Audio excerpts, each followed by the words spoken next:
안녕하세요, 다니뜨입니다.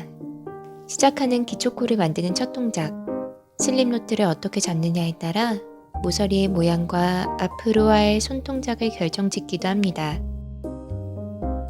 일반적으로 알려져 있는 슬립노트부터 잡아보면 짧은 실을 바깥쪽으로 해서 집게 손가락을 넣고 뒤집습니다. 바늘을 밑에서 위로 넣어 감아서 뺍니다. 슬립노트가 만들어졌어요. 여러 가지 방식이 있겠지만 매듭이 있다면 다 같은 결과를 만들어냅니다.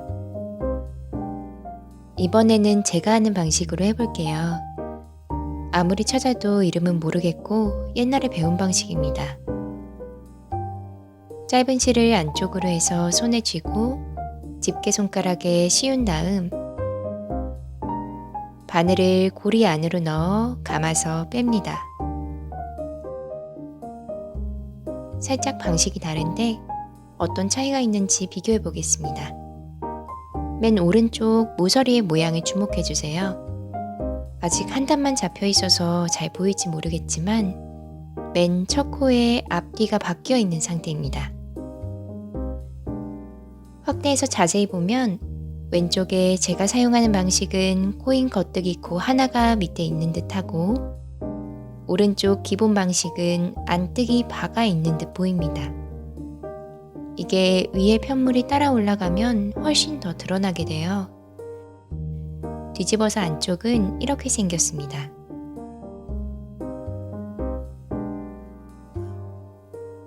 코를 잡는 과정에서의 차이라면 보통은 이렇게 가로선이 밑에 있고 대각선이 위에 있는 형태로 시작하게 됩니다.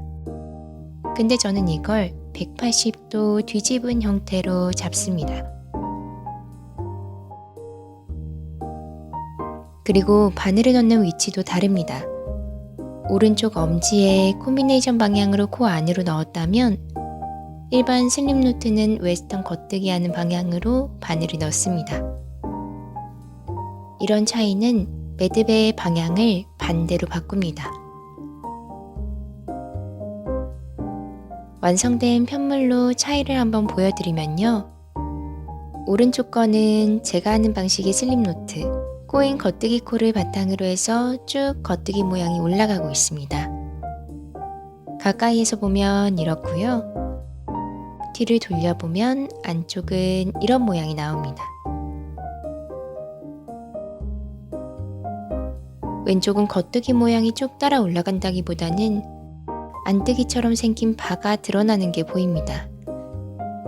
뒤를 돌려보면 이런 모습입니다.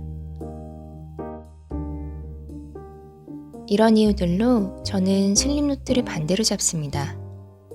반드시 어느 방식으로 해야 된다는 얘기는 아니에요. 다음에는 코를 잡는 원리와 영향을 주는 여러 요소들에 대해 알아볼게요. 독일식 경사 더블 스티치 질문이 많아서 그것도 다뤄보려고 정리하고 있는데요. DS 구조는 어떻게 되어 있는지에 대한 이해에서부터 콤비네이션 니터는 어떻게 응용하는지에 대해서 간결하게 전달됐으면 좋겠어서 최대한 단순하게 정리해보고 있어요. 조금만 기다려주세요. 모르는 거 있으면 알려주시고요. 그럼 다음에 또 뵐게요.